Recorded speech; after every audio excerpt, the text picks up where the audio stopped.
Good morning जी सभी को। हमने इस वीडियो के पार्ट फर्स्ट में पढ़ लिया था क्रम विपरीत। और क्रम विपरीत के पहले एक पार्ट पढ़ लिया था हमने क्षेत्र विपरीत। आज हम पढ़ेंगे केवल पूर्ण क्रमित क्षेत्र को पढ़ने के लिए हमें पूर्ण विपरीत पढ़ना पड़ता है। तो आज हम पढ़ेंगे पूर्ण विपरीत। ठीक है,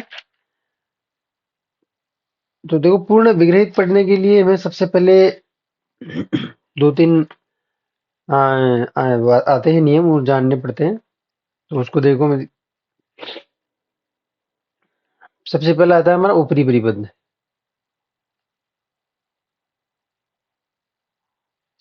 ऊपरी परिबंध,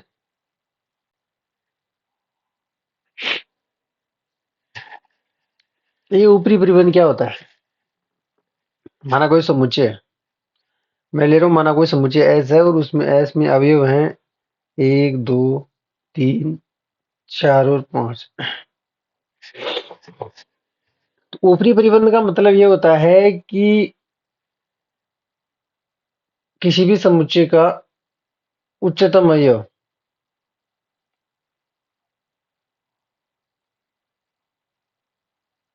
उच्चतम अवयव तो इस समुच्चय में उच्चतम अवयव क्या है? 5, जो कि इसमें एस में है।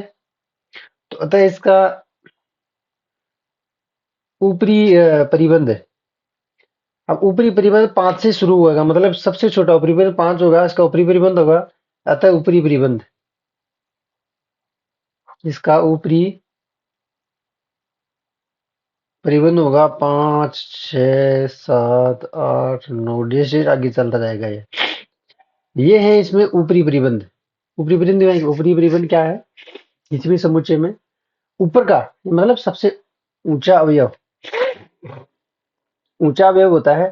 तो अब इसी में से हम परिभाषा लेंगे उच्चक की। उच्चक क्या होता है? देखिए, उच्चक होता है ऊपरी परिबंधों में, ऊपरी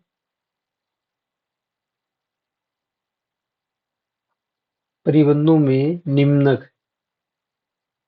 निम्न अवयव उच्चक कहलाता है। क्या कहलाता है? उच्चक कहलाता है। बोलो, आया कुछ समझो? तो यहाँ पर ऊपरी परिबंध क्या हो गए? 5 6 7 8 9, मतलब आगे तक चले जाएंगे तो इसमें ऊपरी परिबंधों में जो निम्न होता है वो होता है इसका उच्चक। याद रखना, एग्जाम में यही पूछता है। उच्चक क्या होता है? उच्चक होता है ऊपरी परिबंधों में निम्नक, ऊपरी परिबंधों का निम्न अवयव।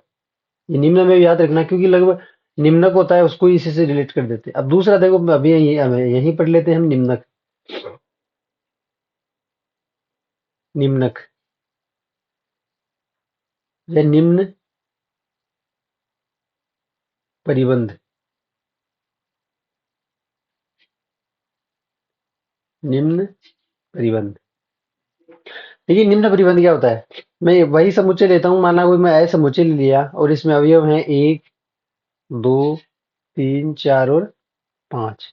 चार, ये 5 अवयव है इसमें। तो इसमें निम्न परिबंध कौन से होंगे? निम्न परिबंध होंगे कि सबसे छोटा अवयव है ना, उसके बराबर या उससे छोटे। तो निम्न परिबंध हो गया यहाँ पर 1 0 -1 -2 डैश डैश, ये आगे तो चला जाएगा। अब इनमें निम्नक क्या होता है? निम्नक के हम 60 किस प्रकार करेंगे कि निम्न परिबंधों का, निम्न परिबंधों में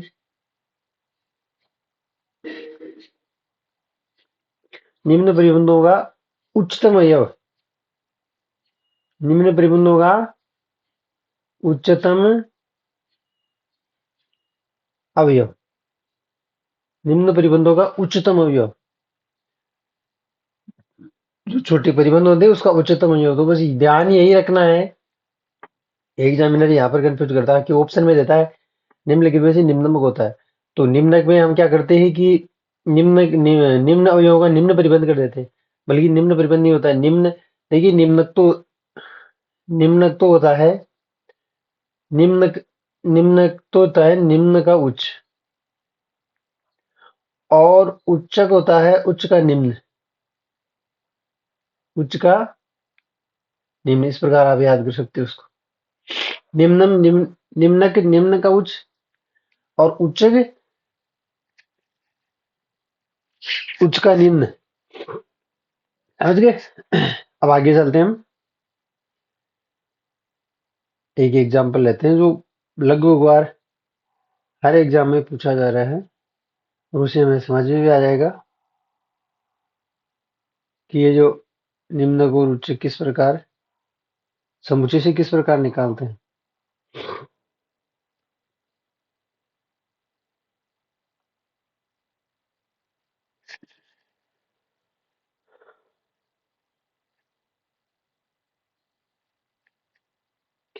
देखिए, माना मैं क्वेश्चन ले रहा हूँ 1 नंबर, और इसमें मैंने समुच्चय ले लिया 1/n।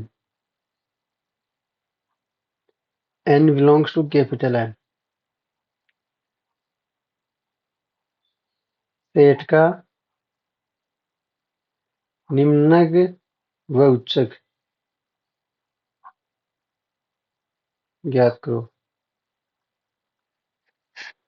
तो देखो, हमें समुच्चय किस प्रकार दे रखा है। सबसे पहले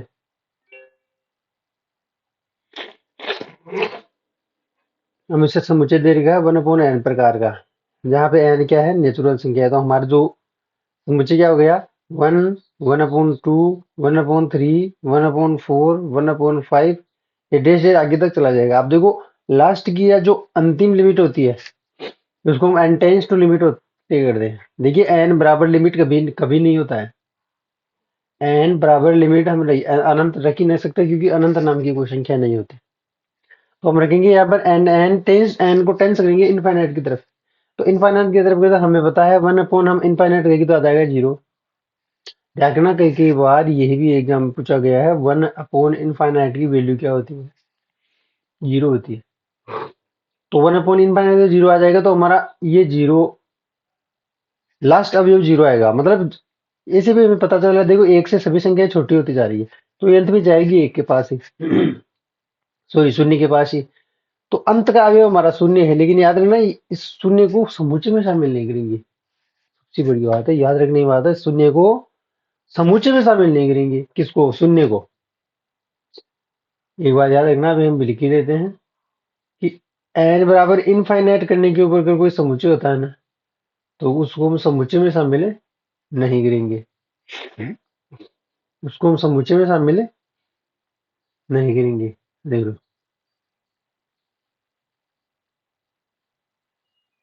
यदि n टेंस टू इनफाइनाइट से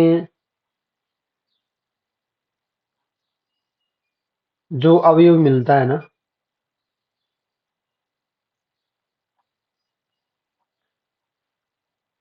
उसे समुच्चय में शामिल नहीं करते।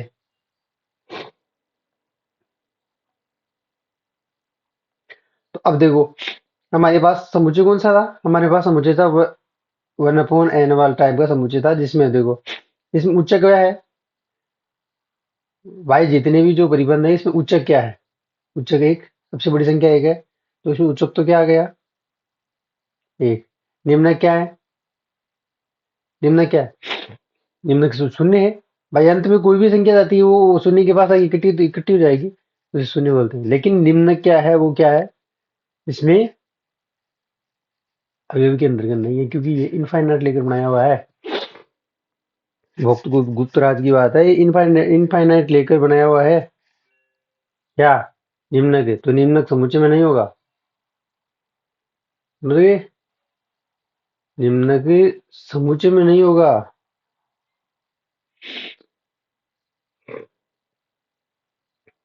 निम्नक समुच्चय में नहीं होगा, तो हम क्या करेंगे? अभी देखिए, हाँ, अब देखो,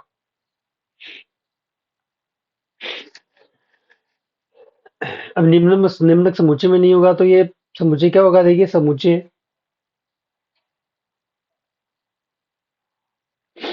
परिबद्ध होगा। देखिए किसी भी समुच्चय के अगर हम निम्नक और उच्चक दोनों निकाल लेते हैं,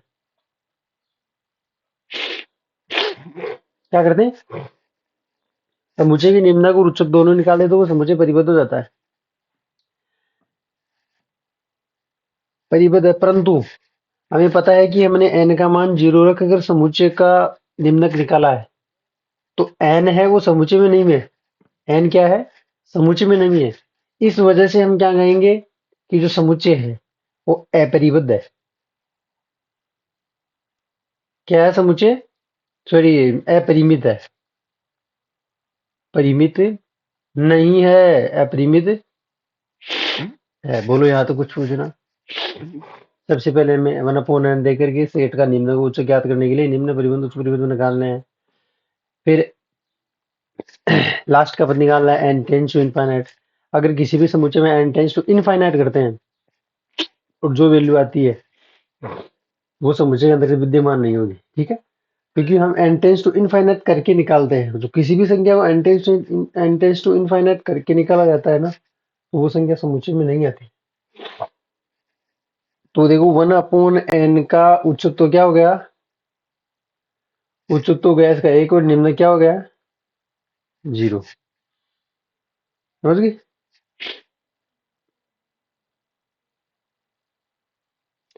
अब देखो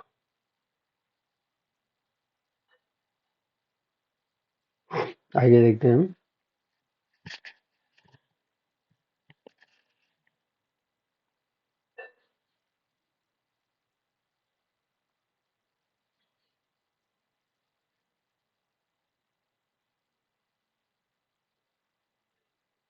निम्नक उच्चक हम निकाल लिया।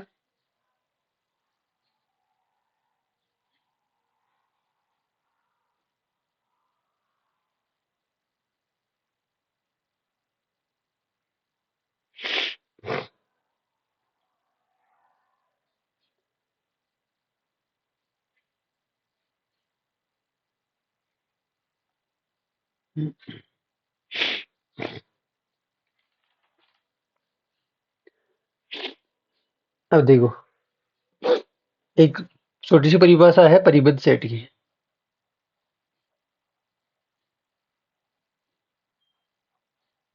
परिबद्ध समुच्चय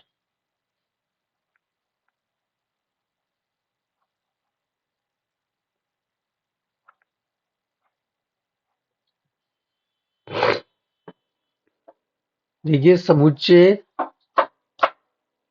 परिबद्ध कहलाता है। क्या कहलाता है, समुच्चय परिबद्ध कहलाता है।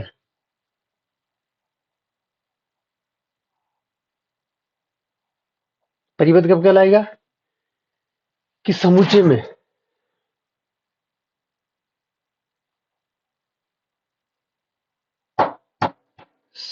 में निम्नक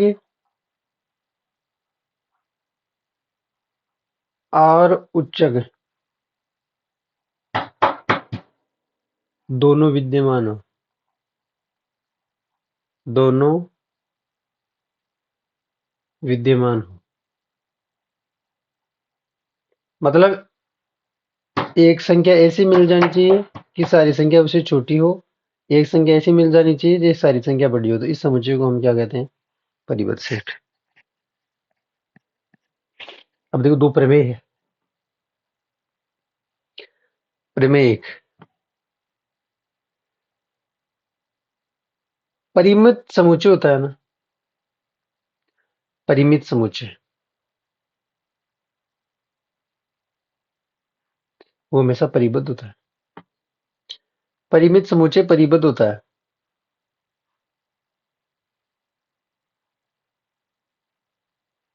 समझ गया। और प्रमेय नंबर 2 क्या है, कि अपरिमित समुच्चय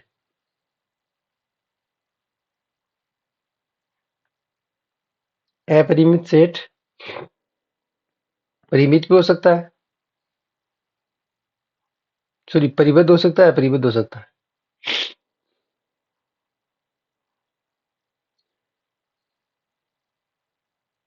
परिबद्ध व अपरिबद्ध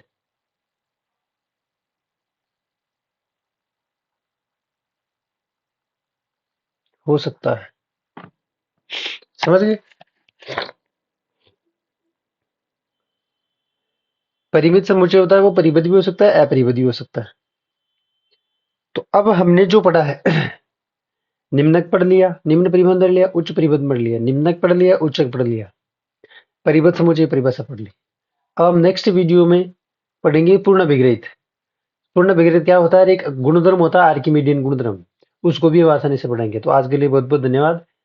चैनल जितना हो सके उतना सब्सक्राइब करवाइए और शेयर कीजिए।